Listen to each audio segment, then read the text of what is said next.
Parce que se projeter dans l'avenir est une nécessité, Covea Finance vous accompagne dans la durée et vous présente votre émission. Covea Finance, la société de gestion engagée à vos côtés.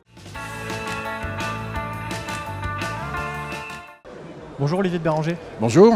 Bonjour Joséphine L'Oréal. Bonjour Jean-Philippe. Bonjour Adi Lamort. Bonjour. Vous êtes directeur général de la financière de l'Échiquier. Qu'est-ce que vous pouvez me dire sur le bilan 2024 pour les marchés actions ?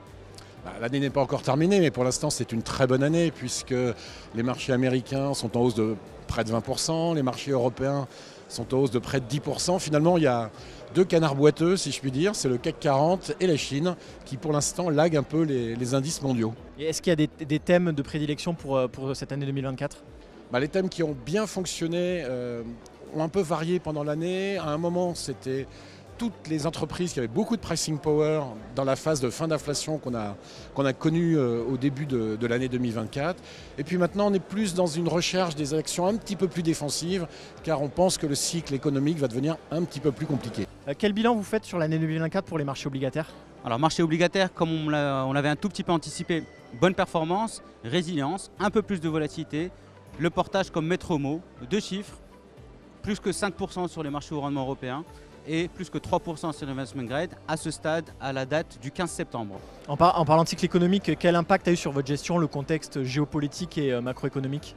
Alors le contexte géopolitique pour l'instant peu d'impact, on entend tous l'élection américaine qui sera évidemment le point d'orgue de cette année. Et l'impact macroéconomique, ça a vraiment été l'activité des banques centrales qui après 2 ans de politique de hausse importante et effrénée des taux d'intérêt, parfois trop loin, comme en Europe, mais ont enfin commencé à baisser leurs taux. Alors le contexte géopolitique, macroéconomique, ce sont on va dire deux sujets un petit peu différents. Sur la macro, forcément quand on parle de banque centrale, récession, inflation, chômage, mécaniquement on le voit sur les courbes de taux, donc de la volatilité, des nouveaux paradigmes sur les formes de courbes de taux, de la pente, d'accord, la partie longue qui est un peu plus élevée que la partie courte, et sur la géopolitique, forcément, ce que ça rajoute mécaniquement, encore une fois, c'est de la volatilité qu'on a sur les taux et mécaniquement aussi sur toutes les classes d'actifs. Non, mais alors là, c'est évident qu'aujourd'hui, on a vraiment pas mal de raisons de se faire peur quand on regarde les chiffres économiques ou sinon quand on regarde tout ce qui se passe au niveau géopolitique. Après, il y a aussi d'autres choses qui nous rassurent. Quand on voit la baisse des taux d'intérêt qui arrive, et ça va plutôt être positif pour l'économie et pour notre métier. En revanche, ce qui est un des grands atouts de la classe d'actifs, c'est qu'on est sur un temps long. Il n'y a pas de market timing, il n'y a pas de bon ou de mauvais moment pour investir.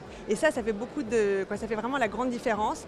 Et c'est pour ça que, évidemment, on n'est pas immunisé par rapport au contexte économique, mais ce n'est pas ce qui est le principal driver. C'est vrai que 2023, pour le private equity, on a vu qu'en termes de transactions, il ne se passait pas grand-chose.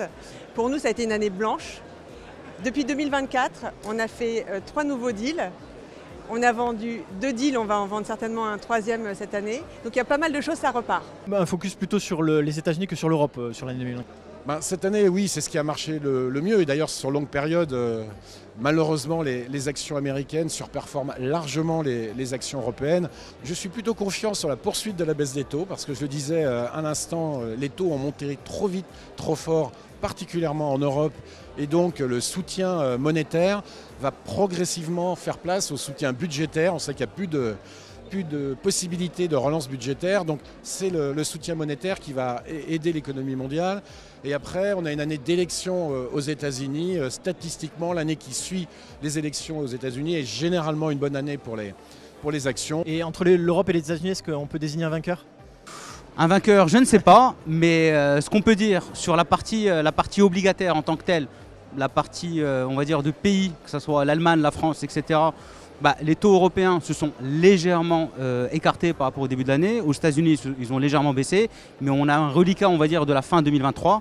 Et sur le crédit, le vainqueur, pour moi, c'est l'Europe. En termes de ratio de Sharpe, le rendement par rapport au risque, en Europe, on a été meilleur qu'aux États-Unis avec des bilans plus sains, à mon sens, en Europe versus les États-Unis. Et c'est vrai que les investisseurs institutionnels ou particuliers, ils regardent de plus en plus et ils veulent avoir un retour de leur argent rapide. Et je pense que justement chez Astorg, on est capable de retourner rapidement l'argent à nos investisseurs. Ça, c'est essentiel. C'est devenu un critère clé, ce qu'on appelle le DPI. Maintenant, tout le monde regarde encore plus cet indicateur. Tout à fait, ouais. C'est d'être capable de monétiser les actifs qu'on a en portefeuille. Et nous, comme on va chercher que des actifs de très grande qualité, et on va être très discipliné à l'achat. Quand vous êtes dans un marché plus difficile, les actifs de qualité, les actifs 5 étoiles, trouvent toujours des acheteurs. Donc on est dans un marché qui est encore un peu binaire. Soit vous avez des super boîtes et là il y a toujours des acheteurs, soit finalement votre entreprise part un peu à la casse et vous attendez pour la vendre. Donc évidemment, le critère du DPI est important. Les émergents, encore une fois, très connectés à la politique monétaire américaine, de la Réserve fédérale américaine. Les baisses de taux ont eu lieu, il y en a encore qui vont arriver, c'est acté, c'est ancré, c'est entériné dans les marchés. Les émergents en profitent. Quelques dossiers en difficulté quand même sur la partie crédit, mais in fine, de très très belles performances aussi depuis le début de l'année. Là, on est sur des performances en devises dures, donc en dollars précisément, qui avoisinent les 2 chiffres. Merci Olivier de Baranger. Merci. Merci Joséphine Aurel. Merci. Merci Adil Amor. Merci à vous, c'était un plaisir. Et Lucille Barnichon nous a rejoint. Salut Lucille. Salut Gaëtan. Tu es donc une des 4 associées de Terra et Patrimoine. Toi, tu t'occupes du bureau de Lyon. On est chez toi là, du coup, aujourd'hui. Exactement, on est à domicile. Cabinet donc, que j'ai créé en octobre 2021. 21, ok. En association avec François-Xavier, pour mon plus grand plaisir. Ça qui est intéressant, c'est qu'on était 2 personnes qui venaient de lancer leur cabinet et le fait de l'avoir lancé ensemble, c'est quand même beaucoup plus facile parce qu'on ne se retrouve pas tout seul. Parce que quand on est tout seul face à l'administratif, face aux allocations, face aux clients, face à tout ce qui est une société au quotidien, ça fait beaucoup. Lucille, on a entendu justement les gérants parler de leurs convictions côté classe d'actifs, notamment pour l'année prochaine. Comment toi, aujourd'hui, sur la fin d'année, tu te positionnes ? Alors aujourd'hui, moi je mets beaucoup en avant les obligations datées.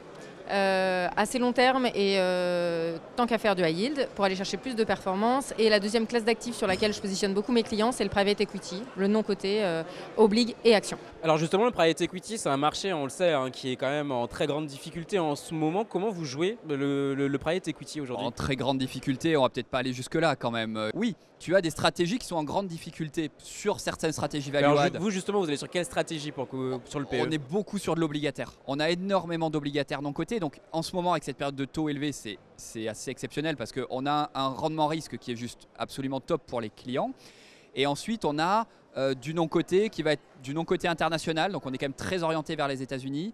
On a du non-coté ensuite, quand on est sur de l'action, on va être plutôt sur de la grosse capitalisation. Oui, c'est ce que je vais te dire parce que tu parles d'oblique, mais ça veut dire que vous êtes plus sur de l'oblique que sur de l'equity pur. On est plus sur l'oblique que sur l'equity. On est essentiellement sur de la grosse société, donc sur la société rentable. On est sur ce qu'on appelle le segment buyout, qui est un segment. Le segment buyout, c'est les sociétés qui se rachètent entre elles, qui grossissent.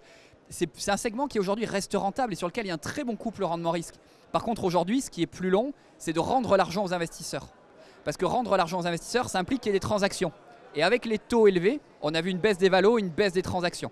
Donc c'est ça aujourd'hui, c'est on baisse du TRI sur certaines opérations, il y a une baisse du taux de rendement interne parce qu'on met plus de temps à rendre l'argent aux investisseurs. Votre émission Patrimoine Online vous a été présentée par Covea Finance. Covea Finance, la société de gestion engagée à vos côtés.